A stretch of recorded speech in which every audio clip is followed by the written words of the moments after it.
Welcome to mega nine TV off the record.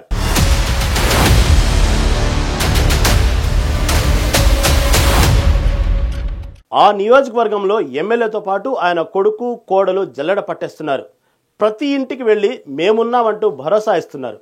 ఇదే నియోజకవర్గంలో 2 సార్లు ఎమ్మెల్యేగా మంత్రిగా బాధ్యతలు చేపట్టిన నాయకుడు ప్రస్తుతం కటకటాల్లో ఉన్నాడు. ఏకంగా 10 కేసులకు పైగా ఆయనపై మోపి జైలుకు పంపారు. దీంతో ఆ నియోజకవర్గంలో వైసీపీ పార్టీకి నాయకుడే లేనట్టుగా తయారైంది.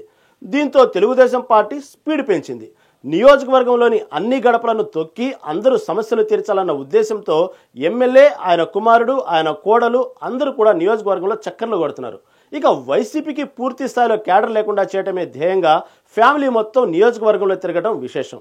ఇంతకీ అది ఏ నియోజకవర్గం, ఏ పార్టీకి చెందిన నాయకుడు జైల్లో ఉన్నాడు, ఏ పార్టీకి చెందిన నాయకుడు కుటుంబం జోరుగా పర్యటిస్తుంది తెలుసుకోవాలనుకుంటే వాచ్ ది స్టోరీ.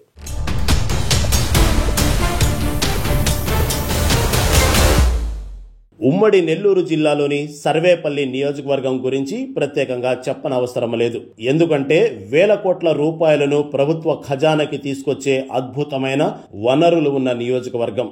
మైనింగు, తెల్లరాయి, ఇసుక, గ్రావెల్, ఎర్రచందనం ఇలా చెప్పుకుంటూ పోతే ప్రతిదీ దొరికే ఏకైక నియోజకవర్గం సర్వేపల్లి. ఈ నియోజకవర్గంలో వరుసగా 2 సార్లు ఎమ్మెల్యేగా గెలిచి మంత్రిగా బాధ్యతలు చేపట్టి 100 కోట్లు దోచుకున్నాడు అనే ఆరోపణలతో ప్రస్తుతం మాజీ మంత్రి కాకాని గోవర్ధన్ రెడ్డి నెల రోజుల నుండి జైల్లో మగ్గుతున్నాడు. ఇక సోమిరెడ్డిపై అటు చంద్రబాబు, లోకేష్ పై పదే పదే నోరు పారేసుకుని ఈ రోజు కటకటాల పాలైనట్లు ఆ పార్టీ కార్యకర్తలు, నాయకులే గుసగుసలాడుకుంటున్నారు.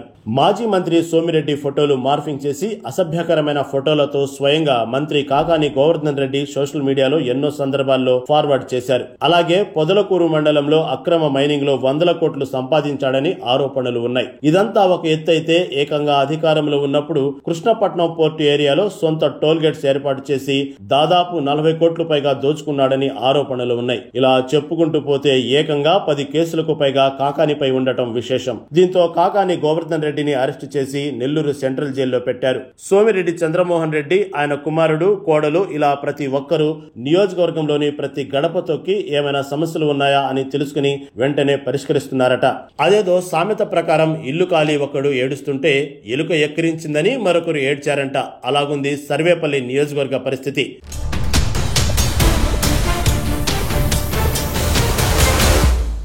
కాకాని గోవర్ధన్ రెడ్డి జైల్లో ఉంటే సోమిరెడ్డి చంద్రమోహన్ రెడ్డి నియోజకవర్గం మొత్తం జల్లెడ పడుతున్నారు. దీంతో సర్వేపల్లిలో వైసీపీ క్యాడర్ మొత్తం తీవ్ర ఆందోళనలో ఉందట.